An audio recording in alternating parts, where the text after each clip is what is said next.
Hi friends, welcome back to my channel Swapna SS vlog. ఈ వ్లాగ్లో అయితే నేను మంచి గుత్తొంకాయ కూర అయితే ఎలా చేసుకోవాలో చూపించబోతున్నాను. దానికోసం అయితే కడాయి తీసేసుకొని కొన్ని పల్లీలు అలాగే కొద్దిగా ఎండు కొబ్బరి వేసేసుకొని ఫ్రై చేసుకుంటున్నాను. అలాగే ఒక 1/2 టేబుల్ స్పూన్ జీరా, అలాగే ఒక టేబుల్ స్పూన్ అంతా ధనియాలు వేసేసుకొని అయితే ఫ్రై చేసుకుంటున్నాను అనమాట. ఇవి కొంచెం ఫ్రై అవుతుండగానే కొంచెం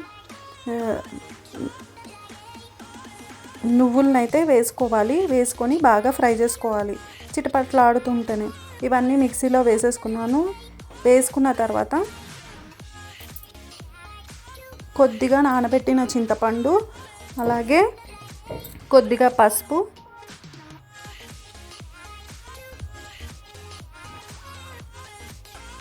కొద్దిగా జింజర్ గార్లిక్ పేస్ట్ ఇవన్నీ వేసేసుకొని మనం పేస్ట్లా అయితే చేసుకున్న తర్వాత దీన్ని పక్కకైతే పెట్టేసుకున్నాను.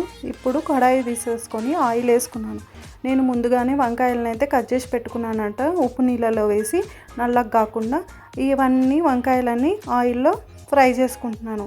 కొంచెం ఫ్రై కోసం కొంచెం ఉప్పు పసుపు వేసుకుంటే సరిపోతుంది. ఇవి వంకాయ తొందరగా మగ్గిపోతుంది కాబట్టి మూత పెట్టేసుకొని కొద్దిసేపు అయితే ఆయిల్లో ఫ్రై చేసుకోవాలి.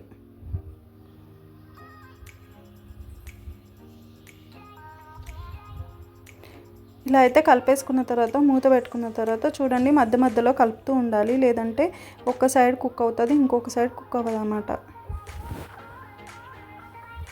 చూడండి, వంకాయ అయితే కుక్ అయిపోయింది. ఇంకొంచెం మగ్గేంత వరకు ఇంకోసారి మూత పెట్టేసుకున్నాను. చూడండి, వంకాయ అయితే చాలా మగ్గిపోయింది. ఇంకా మగ్గిపోతే మళ్ళీ గ్రేవీలో వేసినప్పుడు మెత్తగా అయిపోతుంది. చూడండి, ముందుగానే మిక్సీ పట్టుకున్న మనం డీప్ ఫ్రై చేసుకున్న దాంట్లోనే ఈ మిశ్రమాన్ని కూడా దాంట్లో వేసేసుకుంటున్నాను. ఈ పేస్ట్ని వేసేసుకొని బాగా కలుపుకోవాలి. సిమ్లోనే పెట్టి చేసుకోండి, ఎందుకంటే అడుగంటిపోతుంది. బాగా మంచిగా కలుపుకోవాలి. ఇప్పుడు కొంచెం కరివేపాకు కూడా వేసుకుంటున్నాను. చూసారు కదా, అది మొత్తం మిశ్రమం ఫ్రై అయిపోయింది, ఆయిల్ తేలుతుందనమాట. ఇప్పుడు ఇంకొంచెం సేపు అయితే ఫ్రై చేసుకోవాలి. అలాగే నేను మిక్సీ పట్టుకున్న దాంట్లోనే కొంచెం చింతపండు నానబెట్టుకున్న వాటర్ ఉంది కదా, దాంట్లోనే మిక్సీ గిన్నెలో వేసేసుకొని ఆ నీళ్ళు దీంట్లో పోసేసుకున్నాను అనమాట. చూడండి, ఒక బాయిలింగ్ కూడా వచ్చేస్తుంది అనమాట. ఇప్పుడు నేను కొంచెం గరం మసాలా వేస్తున్నాను, అలాగే కారం కూడా వేసుకుంటున్నాను. మీ టేస్ట్కి తగ్గట్టు మీరు కారం వేసుకోండి. నేను ఒక 1.5 స్పూన్ మటుకు కారం వేసాను.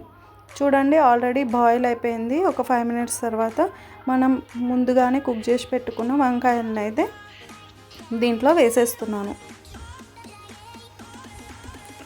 ఒక 10 మినిట్స్ వరకు స్లిమ్లోనే మంచిగా మగ్గనివ్వాలి. గ్రేవీ అంతా వంకాయకి పట్టుకోవాలి. చూడండి, ఆయిల్ అయితే తేలిపోయింది కదా, వంకాయ కూర అయితే పర్ఫెక్ట్గా రెడీ అయిపోయింది అనమాట. ఇప్పుడు నేను కొద్దిగా కొత్తిమీర అయితే వేసేసుకున్నాను. ఇంకొక 5 మినిట్స్ అయితే పెట్టేసుకొని మూత పెట్టుకోకుండా. చూడండి, ఇప్పుడైతే వంకాయ కూర రెడీ అయిపోయింది. ఆయిల్ తేలిపోయింది కదా, వంకాయ అయితే గుత్తొంకాయ కూర పర్ఫెక్ట్గా రెడీ అయిపోయింది అనమాట. ఈ వీడియో కనుక నచ్చినట్లయితే like, share, subscribe my channel.